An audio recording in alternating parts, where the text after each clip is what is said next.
대기오염 물질을 견딜 수 있는 한계점이 사람마다 다르니까 좀 몸이 약한 분들은 기상 환경이 좋지 않을 때, 그러니까 대기오염 물질이 많이 있을 때, 미세먼지 농도가 높을 때는 외부 활동하지 않는 게 좋다고 말씀해 주셨는데 마스크 같은 경우에는 이제 호흡기로 그 오염 물질이 들어가는 걸 막아준다면 저렇게 미세먼지 심하고 스모그 있고 이럴 때는 눈도 따끔거릴 것 같아요. 네, 이게 이제 그 제일 먼저 자극이 오는 게 이제 이 피부 쪽으로 먼저 옵니다. 그리고 그 다음에 이제 호흡기로 넘어가고 그 다음에 뭐 소화기로 넘어가고 이런 순서가 있는데 이 눈이나 이 피부 중에서 제일 약한 부분들이 있는데요.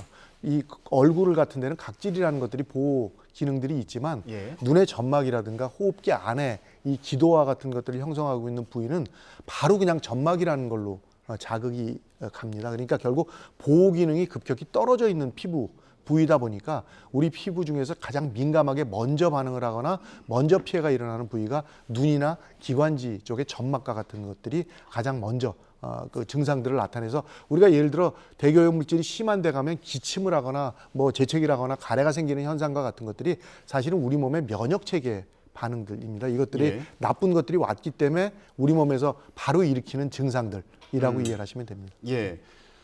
그러면 호흡기 같은 경우는 일단 뭐 마스크가 다 막을 수는 없다고 하셨지만 그래도 이제 마스크를 끼면 어느 정도 보호가 되지 않을까 싶은데 눈 같은 경우는 어떻게 해야 될까요? 보호할 방법이 사실은 없습니다.